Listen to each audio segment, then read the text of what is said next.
Chapter 55. Kalina and Draco, Akihiko murmured. He continued to stare aimlessly at the ceiling above him, recalling the past. Ever since the day Kalina intruded into his chambers, he had soon discovered her identity as the Crown Prince's fiancée. She was portrayed as an evil woman who was supposed to die for her sins on that fateful day. Instead, Kalina had escaped and was never seen since. Such trivial news wouldn't have affected the second prince, yet he was curious to know why she had asked him to run away with her. He wasn't particularly close to the Crown Prince and couldn't understand why his previous fiancée would casually barge into his room. However, he was never in a position to speak freely with the Crown Prince and the Emperor, let alone dine with them. After her departure, Xaden harbored an unbearable ache and feeling of emptiness in his heart. He had long forgotten the warmth and love of his mother living in the isolated palace for as long as he could remember. He taught himself how to read, speak, and endure the harsh treatment as a half-blood prince. However, there seemed to be a void in Xaden's life, and he didn't know the root of this strange emotion. He often found himself walking towards the previous Crown Princess room, which was now occupied by Xavier, as if there was something missing in the second prince's life. Xaden couldn't forget the warmth in Kalina's eyes, and the familiar way she had addressed him. Because the second prince was isolated from society, he was never able to dig into the Crown Prince's previous fiancée. The palace was even forbidden from mentioning her name. No one had bothered to tell him what his heart was yearning for until Sir Vigos had climbed out of his state of mourning and pledged allegiance to the second prince. Sir Vigos was shocked to hear that the second prince didn't know who Kalina was. Sir Vigos attempted to recall their past relationship, claiming that the second prince had always followed her religiously ever since he was a child. He described how Xaden looked up to Kalina, who had created a small business for cosmetics and educated him when no one would. He also recalled how the second prince never left her bedside when she was injured by an assassin. The second prince surged with anger, and red nearly turned Sir Vigos into ashes on the spot. Xaden angrily denied the official's words as blasphemy, eyes brimming with redness as he interrupted his stories. How could the second prince possibly believe that someone had cared for him? Akihiko would surely remember spending time with such a woman. Therefore, Sir Vigos was careful to never mention Kalina again. However, Xaden only felt worse. Every night he dreamed of Kalina. She would often place his mother's flowers in her hair, and they would sit against the tree to watch the cherry blossoms in the spring. He wasn't sure if the dreams were real. He was truly haunted by her, by Kalina's smiling face. He didn't even think of his mother this often, so why was the second prince this shaken? Despite Xaden's uncontrollable emotions at the mention of Kalina's name, Sir Vigos found the second prince's loss of memories suspicious. You clearly remember everything else, even our interactions, yet you don't recall another woman standing beside you whenever we conversed. Whenever you took walks to your late mother's garden, do you remember seeing anyone?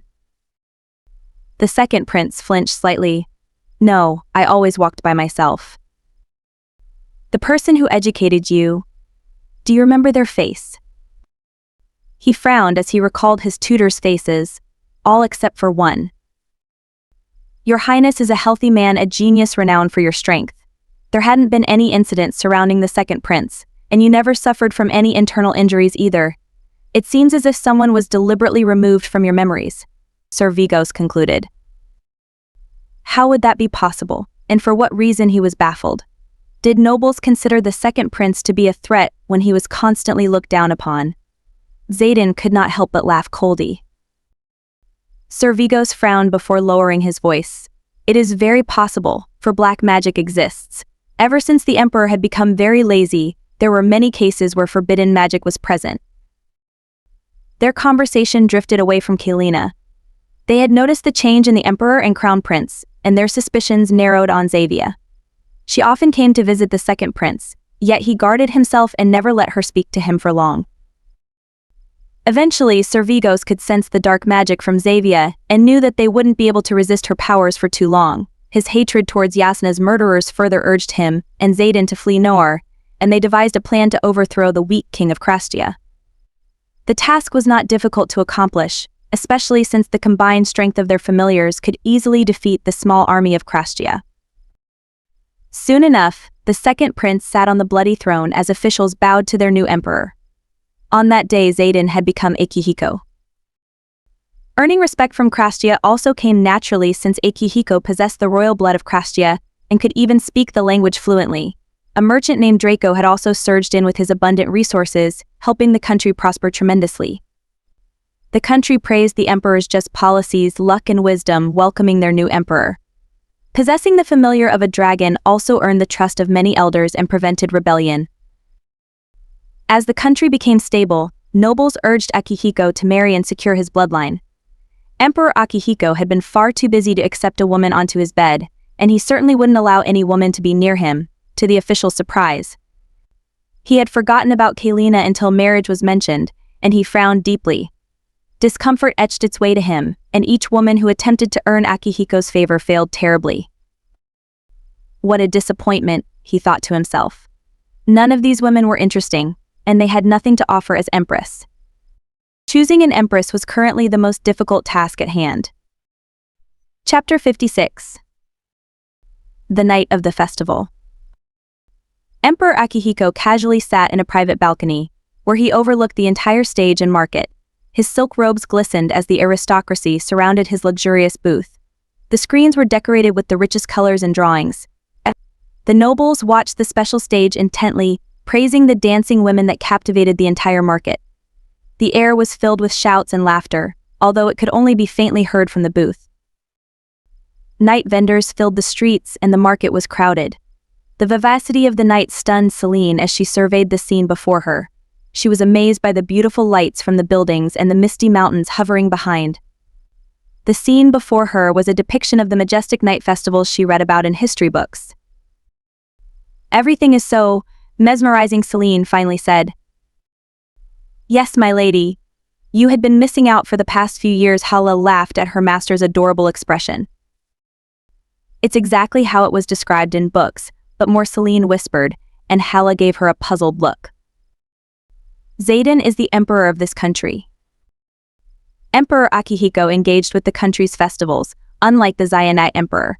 Because of the emperor's attendance, the festival was much more exciting and lively. A surge of pride ran through her head for the emperor, who was finally appreciated as a genius. She listened to the crowds of people continuously praising Emperor Akihiko's looks, skills and intelligence. She nearly cried from joy, wanting to scream that she always knew he possessed these qualities. "I heard he accepted his first concubine. It's about time. I wonder what his child's familiar would be. I have never seen such a perfect face before. Let's take a glimpse tonight. Do you think we will get to see the dragon tonight?" Celine furrowed her brows and strained her ears. "A concubine? After all of my lectures? Let's look for a textile." Hala dragged her deeper into the market, where merchants sold textiles and different types of fabric. The group separated as Zakai and the children wanted to eat food while the women continued to walk down the clothing market. Celine became distracted by the row of silks in one vendor, wondering if the children would like dresses made out of the finest fabrics. She peered at Hala and asked, "Shouldn't you think about buying this soon? When are you marrying Zakai?" Both the mother and Hala coughed, thoroughly shocked by the unexpected words. "You knew about us." Her eyes widened, amazed by Celine's insight. "Even I knew." The mother lightly tapped Hala, who blushed and looked away shyly. "My son loves purple." The mother winked, and Hala squirmed again. They became immersed in laughter, discussing the colors for Hala and Zakai's future wedding. As the women discussed which fabric to buy, they didn't notice an intense stare from the private booth. Emperor Akihiko was completely focused on a particular shadowy figure in the market. The veiled person was tall, wearing common clothes that blended in with the crowd. However, this person's slender hands reached out to hold a rich, purple fabric. Akihiko knew this figure was a foreign woman, for her stature was too tall, and the woman beside her seemed to possess Zayanite features. He watched as the woman lifted the thin veil covering her face to inspect the fabric closely, revealing an eye patch and pale, glass skin. Akihiko stilled himself, as he recognized the purple color in her other eye. The woman's hair was unnaturally black and slightly tanned from the sun, yet the emperor recognized her immediately. He abruptly stood up, startling the surrounding nobles in the booth. The side conversation was immediately silenced as the emperor didn't respond, only staring out into the swarming crowd of people. "Your Majesty," a dignitary asked in confusion. The emperor suddenly disappeared into the night, causing a commotion within the booth. Celine took a step back to scan the other materials, weighing all of her options before picking which vendor would have the best quality. She slightly strayed from Hala and the mother to examine more vendors when a pair of strong hands pulled her into the dark, narrow lane behind the market. She was pressed hard against the stranger's chest, struggling as the sound of shuffling feet ran past them. The stranger finally pushed Celine away, although he still held her wrists firmly. Before she could release a scream for help, the stranger ripped her veil away, uncovering her hidden face. Celine looked up and immediately recognized the strong man before her. Zayden, she gasped, trembling under his scrutinizing glare. She took in his lavish appearance, adorned with the richest layers of fabric and jewels. He stood a head taller than Celine, and his lean muscles seemed to be more defined under all the robes. His slender face still possessed the soft features she had once adored and missed dearly. They locked eyes for a long time, taking in every inch of their appearance. Celine was the first to look away. "You grew up well." Emperor Akihiko. Celine lowered her head to mask the tears forming in her eyes. "Ugh, the dark night is making me more emotional. Don't cry, Celine," she kept repeating to herself. She noticed the presence of her familiar and mentally pushed him away. "Don't reveal yourself, Draco, not yet." Celine knew she had to leave the market immediately and began to struggle under his grasp. "Tell me why," she raised her eyes at the harsh tone, immediately meeting the cold, rigid gaze of the emperor. "Why did the crown prince's former fiancé ask me to run away with her? Why am I suffocating as I look at you? Why am I so drawn to you, to the point where you haunt my sleep?" He reached out to grab her chin, but Celine avoided his touch. "Why can't I remember you?"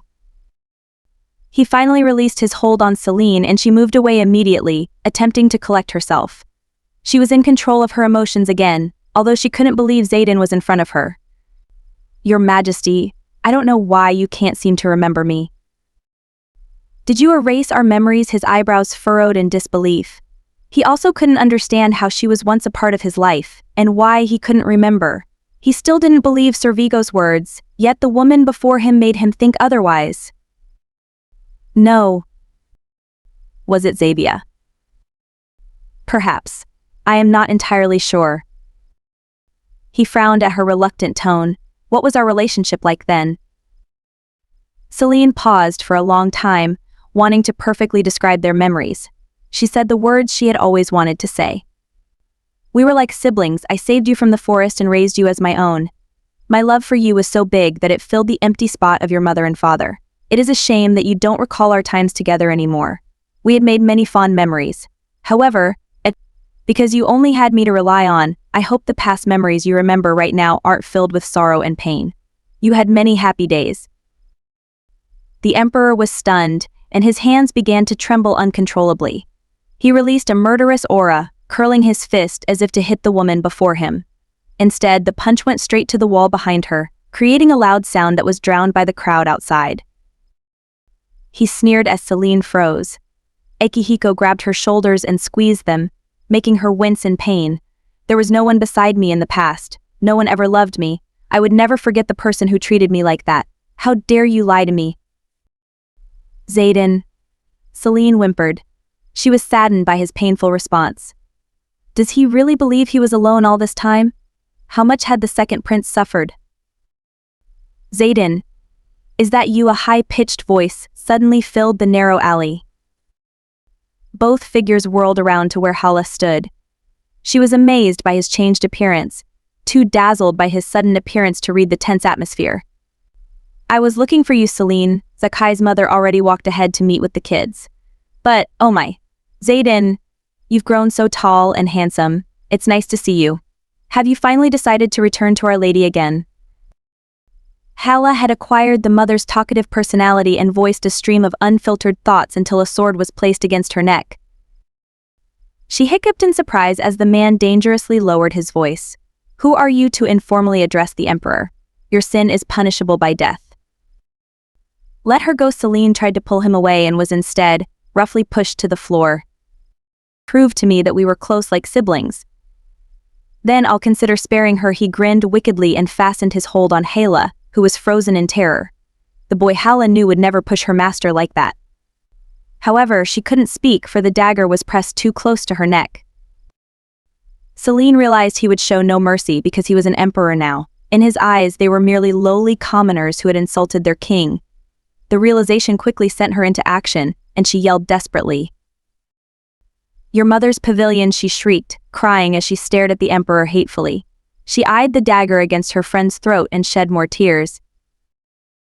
"Whenever you paid a visit to that pavilion, the garden was always blooming with flowers. Who do you think took care of those flowers? If it wasn't for my care, that abandoned garden would not be so lively. We watched the cherry blossoms fall every year. I took care of you when you were ill and nursed you back to health. The person who you want to kill right now brought you food every day." The emperor's eyes flickered in recognition, and he closely surveyed Hala again. He could recognize this servant, but not the woman on the floor.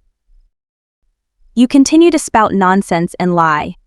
This woman was merely a servant doing her job." Emperor Akihiko glanced at Celine before he turned away, ready to kill the mannerless servant. Then, Celine screamed again. This time, the emperor froze. "If you kill her, I'll hate you forever," she drawled each word. "If your memories return, you will realize what you have done. By then, it'll already be too late. I will never forgive you." The emperor finally threw the dagger to the floor after a long pause. Hala staggered back before falling to the floor in shock. He faced Celine, and his expression twisted in confusion. He realized his men were drawing closer to the empty lane, and Akihiko gave Celine a long look before disappearing into the night, disappearing as quickly as he came. Celine and Hala held each other pitifully, shaken by what had transpired just now. "Are you okay, Hala?" Celine sniffed. "I'm so sorry, Miss Celine," Hala whimpered. "I thought he would eventually return to your side again, but why did Zayden lose his memories?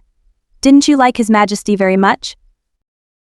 "I don't know what happened. You don't need to cry anymore. The emperor left and won't bother us again," Celine soothed her friend, embracing her gently. "I'm not traumatized by the dagger against my neck. I'm just crying because my lady is so pitiful. I'm fine.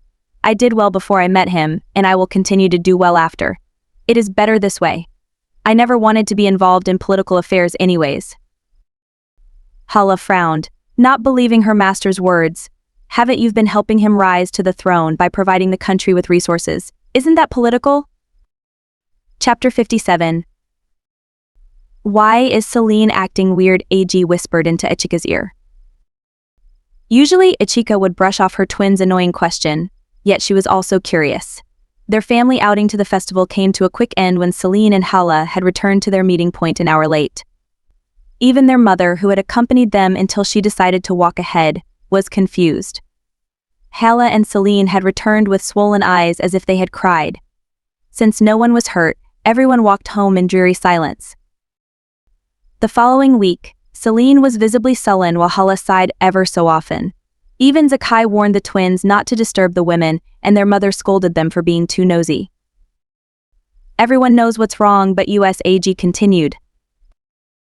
They had observed Celine leave early in the morning and return late at night.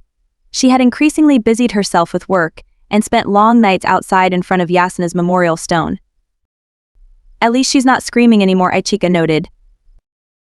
On the first night, the mansion had echoed with the sounds of stomping and hysterical screams. The family was silent as they listened to the inaudible noises Celine had yelled out. The twins shrugged and eventually forgot about their worries, for they were busy with their studies and playtime. "How dare he? After all I went through to raise him, why am I the only one who possesses the memories between us? Why?" Celine's bitter tears quickly transformed into tears of frustration. Thankfully, she calmed herself before her emotions became out of control.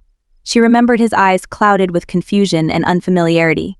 His eye circles had darkened, as if he hadn't slept well recently.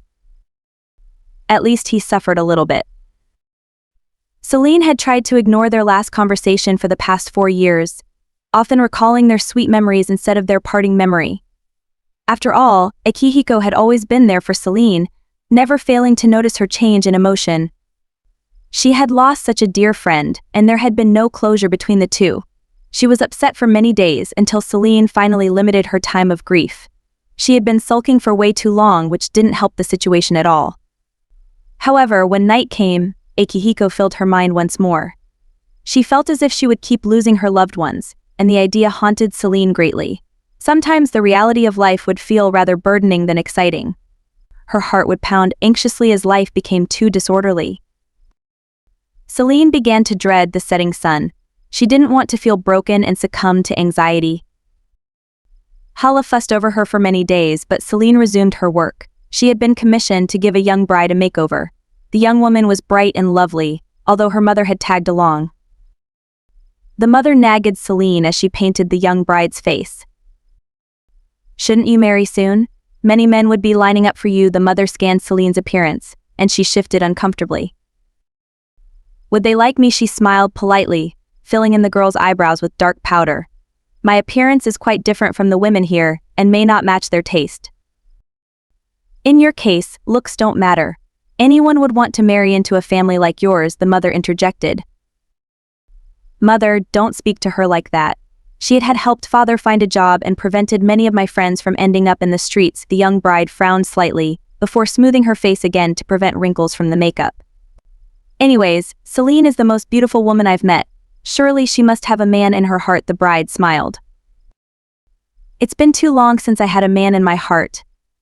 Although, time truly did heal heartbreak, for I hadn't thought of him in a while." Celine chuckled. She clicked her tongue, feeling as if her words were cliché and pathetic. "Really? How could you possibly move on from the love of your life?" Celine tilted her head. "It takes many years, but eventually humans forget the pain. A broken human can never be healed completely. Just like a deep wound, it will scar.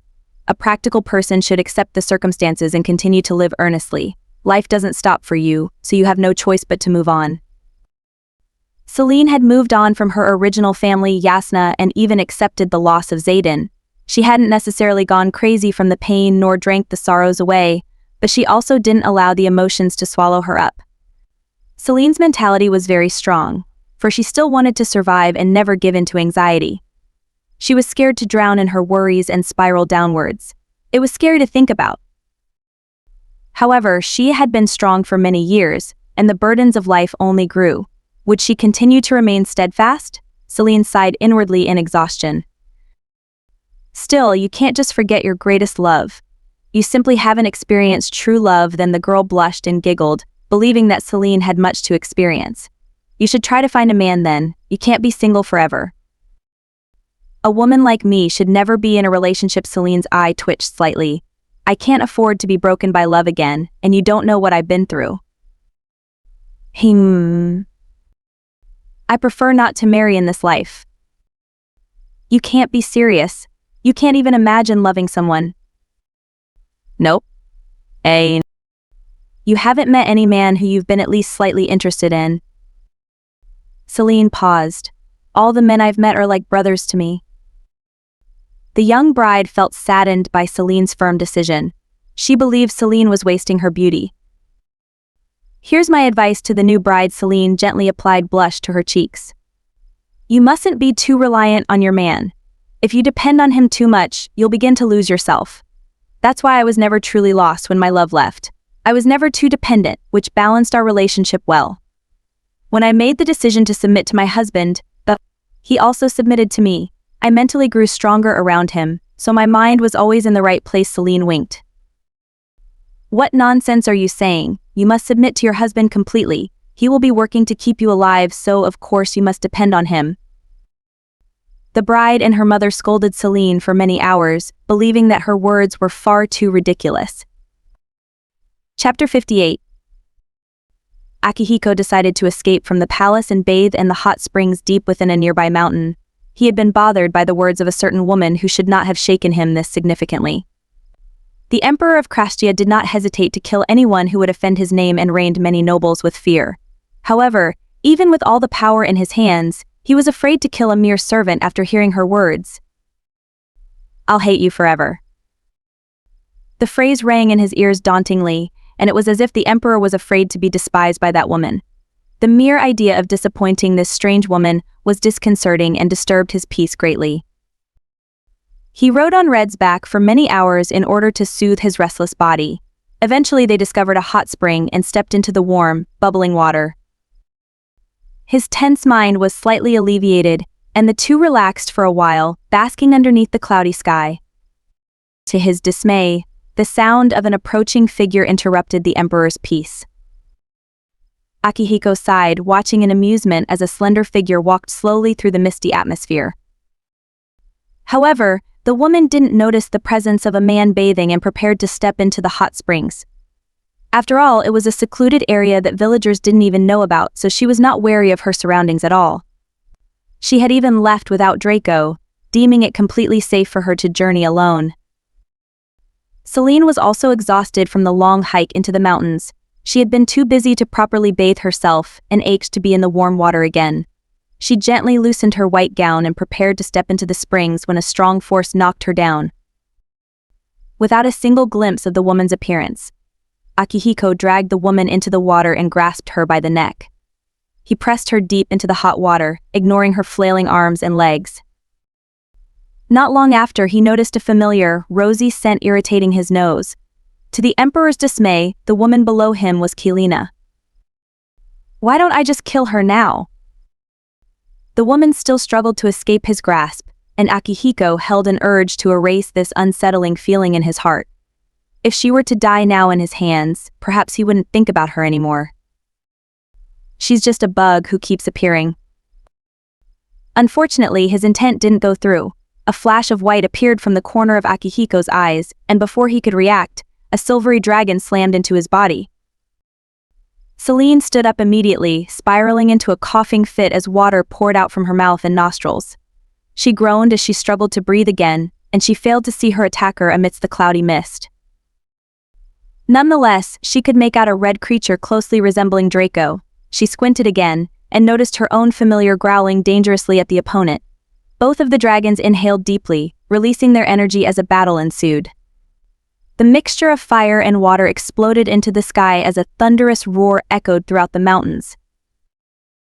Akihiko was stunned, amazed by the mix of two elements. He had heard of Celine's familiar who could transform into any being, but a dragon as big as Red and with elemental powers. He glanced over at Celine with a newfound admiration, wondering how she had trained him and kept it a secret for many years. Meanwhile, Celine had physically recovered and looked at the horrifying scene before her. "Stop them," she screeched. Akihiko also sensed the danger and immediately called for his familiar in vain. Both Akihiko and Celine were unable to move closer to their dragons. The flames grew bigger, and the amount of water Draco released matched it equally. The two danced in the air until they seemed to have enough. Their hostility transformed into a playful fight, and both excitedly pranced around each other. Akihiko looked over with a smirk, then finally took in Celine's bedraggled appearance. Her robes were completely soaked, sticking to her skin tightly and accentuating her curves. Her nipples were hardened and poking through the wet fabric, adding on to her alluring appearance. Akihiko looked away from the enticing sight, his ears slightly reddening in embarrassment. He felt rather awkward. "I didn't realize that the Emperor would visit my mountain's hot spring." Celine clenched her fist. Akihiko widened his eyes in surprise. "Your mountain? I didn't know. I thought this mountain was. It's part of my family's estate. If you had formally announced yourself, I would have given you a proper welcome. I apologize for the rudeness, Your Majesty." Celine lowered herself, and Akihiko was baffled by her headstrong words. "If you will excuse me, I will return now. Please return to the palace safely." She bowed once more, before calling out to Draco, scolding him for his recklessness. Akihiko nodded indifferently, although he continued to stare at her retreating figure. He surveyed her expression, which was red from the hot, humid air. She angrily stomped towards her familiar to check on him, leaving a trail of wet footprints behind. After she checked for injuries, Celine decided it was safe for him to fly and settled herself on his back. As Draco prepared to fly, Celine gave Akihiko a sidelong glance. "I wish to never cross paths again, Your Majesty." Her dragon gathered momentum and ascended gracefully into the sky, while the woman never looked back at the Emperor. She didn't notice the corner of his lips to curl upwards, nor expect him to catch up with her soon after. Celine rolled her eyes in annoyance and strayed away from her usual path home as he continued to follow behind her. It felt as if Akihiko was chasing after Celine. Both were soaring through the high peaks of the mountains and breaking into wet clouds. He flew closer to Celine, and he smiled mischievously. "You don't want to see me again, yet you were the one to intrude my chambers and beg me to follow you. It seems as if we meet often too. Do you really believe we won't meet again when our fates seem to be intertwined?" He was clearly enjoying her annoyance. "It's been 4 years. I have no need for you anymore since I moved on. Please forget this interaction and leave, Your Majesty," Celine retorted back. They continued to circle through the mountains since Celine didn't want the Emperor to know where she currently resided. Meanwhile, the Emperor thoroughly enjoyed his flight. He found it pleasant to fly with another person in the sky. It was entertaining. Akihiko had already known Celine wasn't a threat, and he believed she was rather unique as a person. He decided to keep her close, in order to unravel the truth between them. The uneasiness in his heart was shaped into a different emotion, and Akihiko wasn't bothered by this new sensation. Chapter 59. Celine refused to visit the hot springs for a long time, and even forbid the household from visiting. The twins were pleasantly surprised as she informed everyone to avoid the area for the time being. Usually, Celine remained in her mansion all day long and spent the rest of the afternoon in the hot springs. Now that she had extra time to spare, she was growing restless by the hour. "Why is time so slow?" she muttered. Celine decided to finally visit the hot springs, convinced that the Emperor wouldn't be there again. She hurried her steps and couldn't keep her heart from beating quickly. What if he was actually there? When she arrived to the scene and scanned her surroundings, she felt slightly disappointed to see the area empty. She laughed at herself, ridiculing the expectation she had just felt. After her bath, she took her time walking back. As she passed a lush forest, Celine was shocked to see a military base near the mansion. Men seemed to be physically training and practicing their target on animals. Each of the warriors wore a top knot, displaying their rough features as they yelled out. They wore a wide, sleeveless coat over their kimonos, resembling the traditional clothes of samurais. Celine was astounded to witness a scene from her history books. She was suddenly afraid to be caught and hid herself, mentally rerouting her path home. When she turned away from the training site, a sword was pressed against her neck. Celine squeezed her eyes shut, and her heart was nearly caught in her throat. How many near-death experiences am I going to have? Suddenly, the pressure disappeared. Celine slowly opened her eyes to find herself face to face with a tall, familiar figure. "I saw you in the market, deep within this mountain, even in the sky, and now the forest. What's next?" "My bedroom." "Oh wait, many years ago you've been there too." Akihiko smirked at the startled woman. Celine rolled her eyes at his snarky comment, quickly recollecting herself from the shock. This happened to be my path home. She also couldn't believe Akihiko was before her again. The mountain range was a vast area with many forests, yet why did the Emperor decide to train his men here out of all the other places? And right next to her property, she narrowed her eyes. Was it really a coincidence? "So you do live around here," he commented, and Celine blinked. "Was Your Majesty curious over my whereabouts?" "Yes, I have taken an interest in you," Akihiko replied casually, although his words implied a much deeper meaning than what his indifferent eyes exhibited.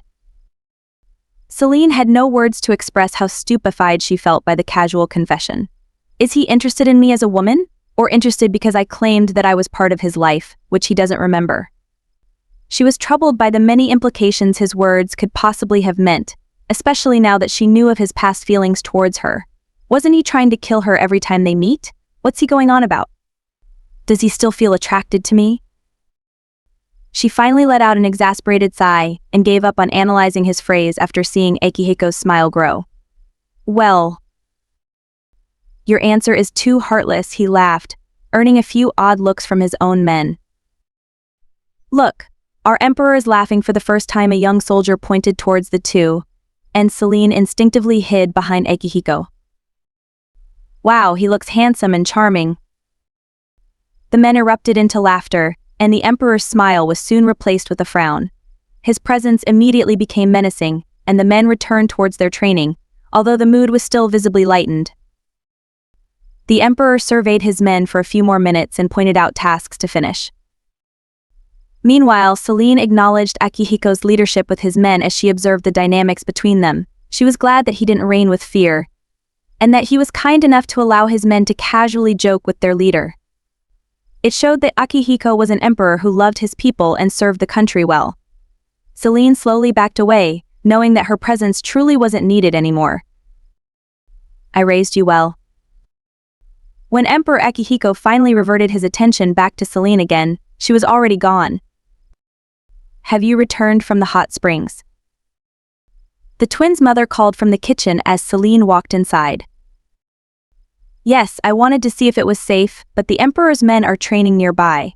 Make sure to inform everyone to avoid the forest for the time being. She stepped into the kitchen and found the woman cleaning a pot full of vegetables from the garden. How did you manage to carry all this? I overestimated my abilities and spent the entire day dragging these pots to the kitchen. I am exhausted, but I must pick up the children soon. The mother winced in pain, complaining about the pile of work she still had left. Celine frowned as she felt guilty for allowing this older woman to take care of the housework as she lazily bathed in the mountains. She embraced the small woman lovingly and planted a kiss on her cheek. Don't exhaust yourself, I'll pick up the children. You should stay and rest. I'll help you clean when I get back too, mother. Will you do that for me? That makes me feel better already. Zakai's mother smiled in relief. Of course, I'll be back soon. Celine wrapped her arms around the mother and smiled warmly. During the past few years, Celine began to consider this woman as her mother. She clung to her side and even helped wash the vegetables until it was time to pick up the twins. As soon as Celine picked up the children, she realized that the mother had schemed for this moment. In fact, the mother had waited for the day Draco would be busy with work while Hala and Zakai were out for a date. She stood before the twins' teacher, who was a handsome man with delicate features. Hello, Celine, I am Daiso. He strode towards her confidently, although his walk was slightly awkward. I've heard a lot about you from Ichika and Eiji's mother. He smiled earnestly as the twins raced into Celine's arms. Oh, thank you. Celine laughed awkwardly. If you are free, would you like to meet tomorrow? He held out a small flower, giving her his most charming smile. Sure, she nodded, and the twins looked up in surprise. Even the teacher was slightly shocked by her eagerness. Then, could we meet tomorrow at noon? The handsome man asked. Of course. It would be my pleasure, she grinned. Later that night, the twins' mother widened her eyes at her unexpected success. You actually said yes. She clapped her hands together in astonishment. Celine only shrugged in response. Why wouldn't I say no? He is handsome, works well, and I would also enjoy a casual date. Plus, you were probably eyeing him for a long time, so he shouldn't be a bad person. Why, yes, that's right, she exclaimed. He is a good man, and I spent a lot of time observing him, making sure he was perfectly competent.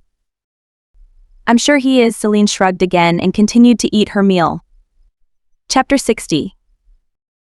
The very next day, the house buzzed with excitement for Celine's outing. The twins eagerly asked if the teacher would join their family while Hala fussed over her dress. In the end, Celine wore a common robe and a slightly touched-up face that was covered by a dark veil. Celine, you must take off the veil when you two are alone. All right, the mother advised sternly. She smoothed Celine's hair and braided it to the side, her hands shaking with excitement. Please don't hide that brilliant face. Yesterday, that man probably didn't see your face properly too well. Celine nodded, neither reassuring or objecting her suggestions. As for the date, Celine wondered how the teacher would court her.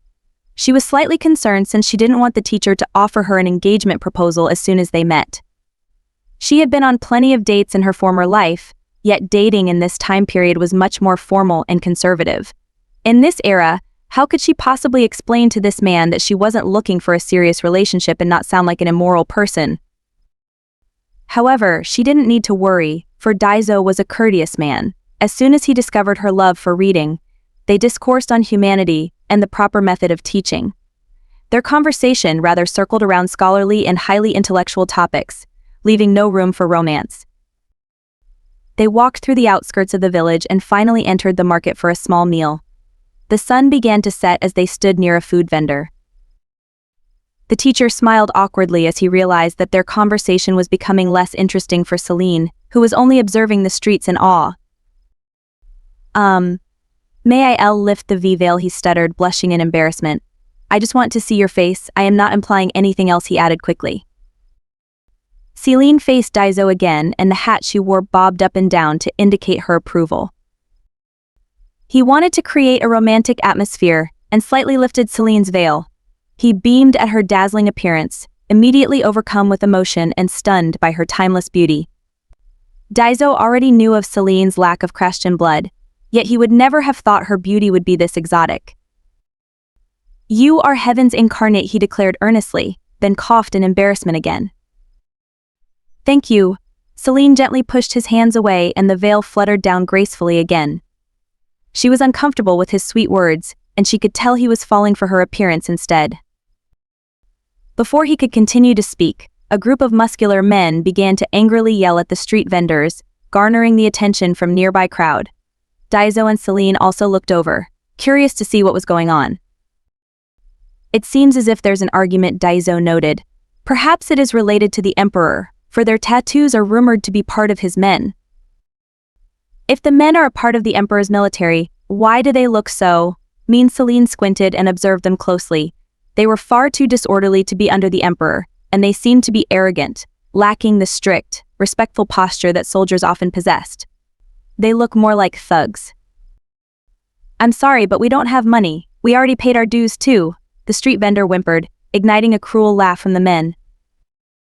You won't pay us? Even when the Emperor is demanding money, the bigger man that sported a sleeve tattoo stepped in front of the small man who shivered in fear. If you can't pay, then there's no point in continuing business. Chaos ensued as the men turned the market upside down. Daiso pulled Celine towards him and hid behind a tall casket of food. How could the new Emperor do this? Is he finally showing his true colors? Daiso cried as they helplessly watched the market become sacked by the unruly men. Villagers scrambled away from the scene while others ducked for cover. This isn't the Emperor's doing. They're clearly slandering his name, Celine spoke darkly. The nearby bandit happened to hear her remark and threw the caskets to the floor, spilling the fruits everywhere. Not the fruits, she exclaimed, wondering how much damage the village would suffer because of this group of idiots. Stop this. This foreign bitch isn't afraid of us, the man snarled, and the other men followed in pursuit. Celine only shrugged, already sensing Draco's nearby presence. It seemed as if he had concluded his business dealings nearby and was tuning into the situation outside. He was keenly waiting for Celine's orders. She glanced over at Daiso, who was stunned by Celine's indifference. He was shivering immensely, especially since he was far from being strong. He definitely wouldn't be able to protect Celine. He whispered nervously, these men were rumored to wreck other villages. We have no chance. No one taught you idiots a lesson. She pushed Daiso away and whirled around, surveying the men incredulously. You have the audacity to claim that the Emperor sent you and demand money from the civilians? Bullshit. Who would hire men like yourselves? How disgusting. There was around 7 buff men, perhaps in their late 30s. Since they were recklessly tearing the place down and oppressing the merchants too, it seemed as if they only thought with their muscles. Her insults did not settle well with the thugs, and they began to approach her slowly. What did this bitch say? Someone tear her mouth apart. Daiso gasped, his shaking body growing worse by the second. He looked up at Celine in horror and frustration. He realized that the men were beginning to circle around them, and that he had to leave before they were trapped. I'm sorry, Celine. I am only a scholar, and I must live in order to continue the children's education. Celine was then roughly pushed into the tallest man's chest, and she could hear a collective laugh from the surrounding thugs as Daiso bolted in the opposite direction. Your little hero ran away. What are you going to do now? The man laughed wickedly and drew Celine closer. Now that I look at you closely, you are quite beautiful. Maybe I should take you back with us for some fun. No, Celine replied. Why aren't you scared, woman? He frowned. As he reached over to grab her by the neck, his head suddenly fell off his neck in one swipe. The looming figure slumped to the floor, and Celine closed her eyes in shock. The stench of blood filled her nose and she felt nauseous, because it reminded her of Yasna's cold body. She could only hear the continuous grunts and screams ringing in her ear until she eventually covered them too. Whoever beheaded the big man had clearly handled all of the other thugs in a short amount of time, for there was a deafening silence now. The sound of footsteps approached her, and she continued to keep her eyes squeezed shut. "It's safe now. You can open your eyes." The familiar voice belonged to Akihiko, and Celine trembled in relief and anger. She shook her head and whispered, "No, I don't want to see the bee blood. I'll pee panic." The steps drew closer, and then she was completely pulled into his arms. His grip was firm, yet the iron stench from his clothes still scared her. The gory image of the tall man's decapitated head was ingrained in her mind. Even with her eyes closed, she could sense the dark aura surrounding Akihiko. The bloody smell was mixed with his own scent, and his arms were depressingly familiar. She fell into his embrace, sinking into his warmth for comfort and enraptured by the familiarity. She ignored Draco's whining and buried her head into his shoulder. Akihiko also felt her tears stain his robe. He awkwardly wrapped his arms around her in confusion. The way he naturally embraced the small frame gave him déjà vu, and it felt as if everything in his life had been dull up until this very moment. His heart ached at her appearance, wishing that he had given those thugs a slower death instead. He also felt guilty for allowing her to witness the men's gory death, and desperately held back the desire to ask who was the coward she spent the day with. He had been watching her recently, wondering what kind of person this woman was. When he saw how Celine was engrossed by the frail man, he almost exploded in anger. However, he ignored his own frustrations and breathed in Celine's rosy scent. The town was completely silent, and Celine could already feel the curious eyes on Akihiko's back as he slowly led her out of the market. Chapter 61. The Emperor led her to a nearby forest, which was close to Celine's home. She was aware of Draco's presence too, yet she decided to speak with Akihiko first. "Thanks for saving me," she opened her eyes to a completely dark figure. His face was veiled by a straw hat and hidden as well. He merely tipped his headpiece down. "I had been tailing them for a while. They don't kill, but they wreck villages under my name." It would make sense that some folks would oppose Akihiko's reign. She nodded and turned to leave since it was all that she needed to confirm. There was no need to worry about his well-being and whether he was struggling with politics anymore. "Then I will be leaving." Okay. Even as Celine walked home, she could still feel the Emperor's lingering presence behind her. "Why are you following me?" she called out, not bothering to stop her steps. "You're still trembling. Is that truly the only reason? I'm sure the reason isn't to ensure a woman's safety, especially when you're a busy emperor, so why?" "I told you that I'm interested in you." Akihiko walked out of the shadows since he was caught anyways.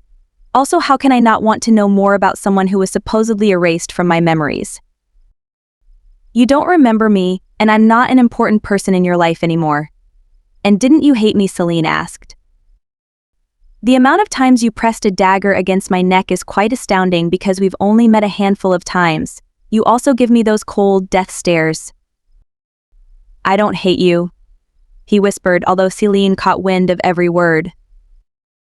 He stood still, and Celine finally turned around to see his slightly reddened cheeks. She only felt more frustrated. "I got that, but you can leave now. I am fine on my own. Draco is here with me," she spoke more softly, although her annoyance was still present in her tone. She didn't understand why she was upset, but she couldn't help feel wronged. Every time Celine was reminded of Akihiko's memory loss, she was filled with injustice and anger for whatever reason. It filled her with incomprehensible sorrow and bitterness. Draco also jumped out of her shadows and hissed at Akihiko, hovering protectively over Celine. "Then take care and don't wander too far. The forest can be dangerous." Akihiko glanced at Draco blankly, then frowned. He felt as if he had done something wrong even when he had saved Celine. Celine nodded her head and began to walk again. After a few steps, she abruptly halted and ran towards Akihiko in full speed. Akihiko widened his eyes as she ran with tears streaming down her cheeks. A weak punch landed against his chest. "Why don't you remember anything?" She hit him again, with even less power. "It's so unfair. You can't do this to me. You can't forget all those years we spent together and treat me like a stranger. Then keep showing up as if you are slightly curious. It's annoying, hurtful." she hiccuped. Her weak jabs penetrated Akihiko's heart, as if it was squeezed with unknown force. He stood numbly from Celine's punches. He considered patting her back, hesitating greatly before finally reaching out to wrap his arms around the frail, crying woman again. He was surprised by the familiar gesture, and déjà vu rang in his every move. Eventually he lowered himself so that she could sit comfortably as she cried in his arms. He could only sit quietly and lend her his shoulders, amazed by the warmth of this strange woman. Akihiko wanted to apologize, yet he couldn't bring himself to say any words. It wasn't in his nature to offer comfort. Celine eventually stopped and drifted off into sleep, mentally exhausted by all the panic attacks and tears. When she woke up, the night was dark and she immediately jumped up in shock. With flushed cheeks, she looked away with guilt. He stared amusedly and chuckled darkly. "Are you guilty because you were meeting a man in the afternoon and sleeping in another man's arms at night?" Celine glared wordlessly, and Akihiko only lifted himself up, casually tapping the dirt away from his dress, as if the spectacle before didn't occur. "If you're actually sorry, why don't you invite me over for some rest before I return to my palace?" Because Celine felt guilty for falling asleep, she nodded her head and looked away. Chapter 62. Celine was too exhausted and dazed to realize that she was breaking her own rule of inviting guests over. The realization hit her when she noticed Akihiko gawking at the modern interiors of her home. The family certainly didn't expect Celine to return this late either, let alone bring the Emperor of Krastia with her. Our first guest, Eiji asked in amazement. "He's not Daiso," Ichika stated, then quietly added, "but he's still handsome." She was struck by the Emperor's beautiful features. The twins didn't realize who this strange man was, even as the family lowered themselves immediately. They were too mesmerized by his dashing appearance that was on par with Celine's unique features. "You may rise. I am only a guest tonight, so please address me casually." Akihiko smiled at the children hiding behind the wall, then motioned the family members to stand. He glanced at Hala for a split second, who in turn squirmed behind Zakai's broad shoulders. None of the adults knew how to proceed normally and could only nod in response. They avoided eye contact with the Emperor and awkwardly moved closer to Celine. Meanwhile, the children rushed towards Celine, crowding her with countless questions. "How was Daiso? How come you returned with someone else? Tell us the full story after you both wash up." The mother pulled the children away, still bewildered by the Emperor standing in their house. Because of Celine's modern influence, the architecture of the house was rather odd and otherworldly. That was precisely the reason why the family was forbidden from inviting guests over. Not only did Celine break her own rule, but she invited the Emperor. Celine nodded awkwardly and motioned the Emperor to change into warmer clothes in the bathroom. As she showed him around, he took in their home with silence. Afterwards, the household gathered around to hear her story. He still remained silent, baffled by the strange light and futuristic style of Celine's home. He observed every aspect of the house from his seat, which earned a suspicious glare from Draco. "No way. Daiso is a coward." Ichika howled in laughter. "Wait till my friends hear what he did." Eiji pursed his lips in disappointment. "He's my favorite teacher. Although the accident is unfortunate, it's better that you discovered his true nature early on. We don't need a coward in this family." The mother sighed. "But he truly was the only decent man around us." Akihiko coughed awkwardly, and the attention shifted towards his direction again. Ichika and Eiji, who had forgotten his presence, surveyed him again. "Are you the man who saved Celine then?" Eiji asked curiously. "Yes, I'm Akihiko," he smiled, seemingly genuine. "Well, I think we chatted long enough and it is getting pretty late. Why don't you return now?" Akihiko Celine intercepted, not wanting the family to welcome him. The family took the hint and soon dispersed, resuming their nightly activities. While the children and family left the living room, only Celine and Akihiko remained. "How did you make that?" He pointed at the light bulb above her, amazed by the advanced technology the house displayed. He fully ignored Celine's pleading eyes that was imploring him to leave immediately. "Just through experiments." He nodded, deciding not to press her with further questions. He didn't want to be kicked out yet. "Are you married to Lord Draco?" he asked more seriously. His voice was subtle and calm. Perhaps too calm. Celine shook her head. No. Are you married to anyone? No. Then, why don't you be my empress, Celine? The statement was filled with such confidence that Celine gawked for a few seconds. She wordlessly stared at the emperor's serious expression. And no, she stammered, looking away immediately. Why, he asked, confused by her blatant rejection. I'd rather not involve myself with the court life again. And you don't even know me. We've only had a few exchanges, she frowned. But you seem to know me quite well. I know you are smart and capable of many things. He looked around the interior of the room again. You are the only woman who is qualified enough to stay by my side. I don't marry men with concubines. I'd rather marry for love. She brushed his reasonings away. We can be good business partners, but that's all we can be. Then be my advisor. You may remain here and visit my palace occasionally. I want your technology in my palace. His eyes glistened with expectation again. For the emperor, Celine was blindingly beautiful. He had never seen such a beauty before, and was pleasantly surprised to discover that she was an intellectual too. He wouldn't mind having such a smart woman by his side. He believed that Celine would eventually accept his offer. However, Celine wasn't aware of the lack of women in the emperor's empty harem. She scrunched her face up in response. She was perfectly fine the way she was now. She was content with her honest work and the money she received. If Celine's technology was introduced to the world, they would enter the industrial era early on and speed up climate change. Despite her rejection, Akihiko insisted on visiting frequently, claiming that she would help recover the lost memories between them. They often took long walks together, discussing palace and political matters. Akihiko often shared his past, although Celine always corrected his stories. She twisted them around, making him feel as if perhaps he was never too lonely. As the days passed by, Red and Draco began to play together. Red even followed his old friend like a newborn puppy, which often annoyed Draco. Sometimes Akihiko would propose again. He didn't care about regaining his memories, since he already felt a strong attraction towards Celine. He wanted her as empress, especially when he had to marry someone soon. Chapter 63. Hey guys. Sorry about the hiatus. I decided to focus on school. I'll be trying my best to finish the series this summer. Thank you for reading, I really appreciate it. Recently, the Emperor of Krastia had been disappearing for short periods of time. He always returned with a lighter, more relaxed aura, as if he was refreshed and re-energized. It seemed as if his adventures with Red brought enlightenment to the young Emperor, to the point where Sir Vigos was also suspicious.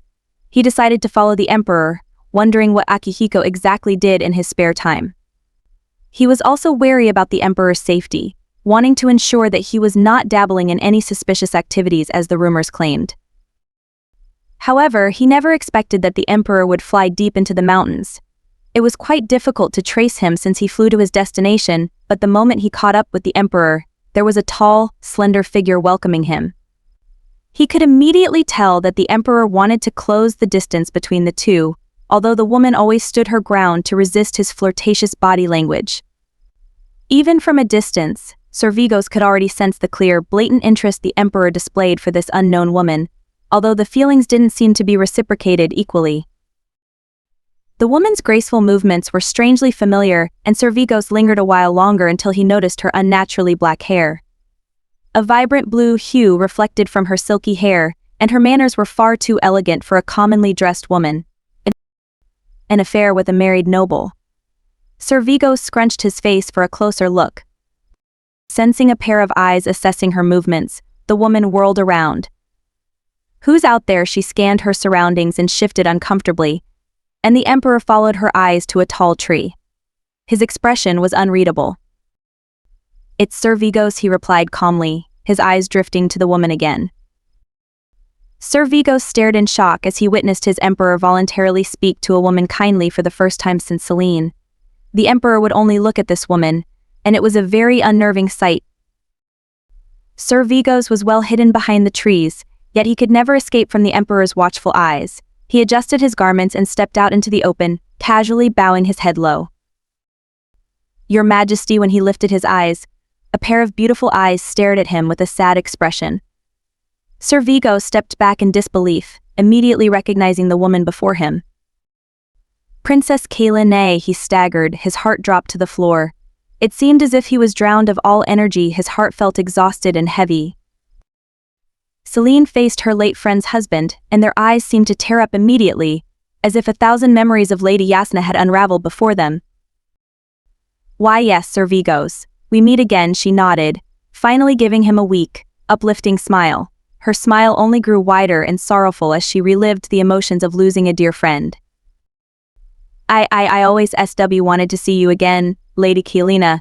To tell you that I have reflected on my past actions. I sincerely apologize. Back then I was blinded by greed.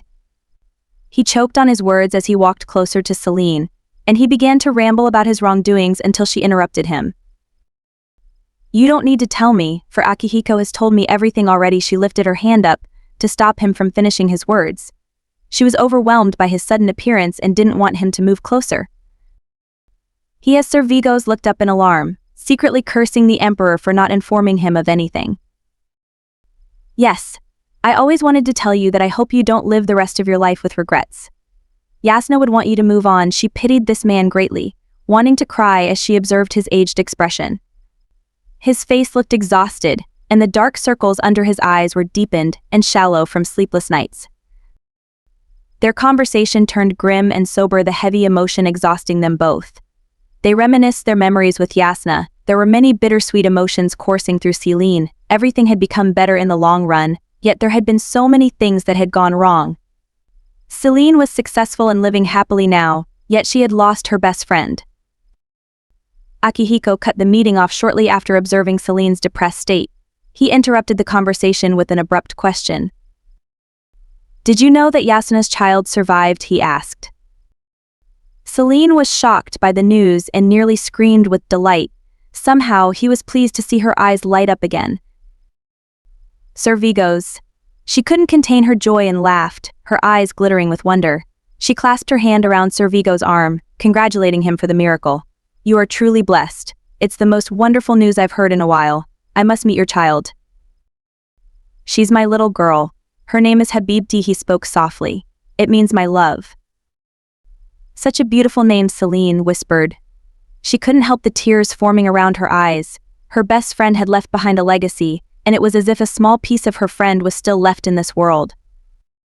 She takes after her mother in looks and charm. I can bring her. If you visit the palace, you can see her. Akihiko pulled Celine away from Sir Vigos, narrowing his eyes at his closest advisor. Both were startled by Akihiko's sudden mood swing, staring at him in wonder. What if I invite you over for dinner in exchange for the meeting with Habibi? Celine asked, looking at Vigos again. Yeah. No, Akihiko cut Sir Vigos off again. You can only meet her at the palace. Habibti doesn't reside in the palace. Sir Vigos wanted to expose the truth, yet he sealed his lips in fear of Akihiko's wrath. Sir Vigos and Celine exchanged glances, further irritating the Emperor. I will return tomorrow. We can either chat here or chat in the royal palace with Habibti. With that, Akihiko turned his heel around and began to leave, beckoning Vigos to follow him. It was a pleasure to see you. May we meet again? Sir Vigos gave Celine an apologetic smile and soon followed him, leaving her alone in contemplation.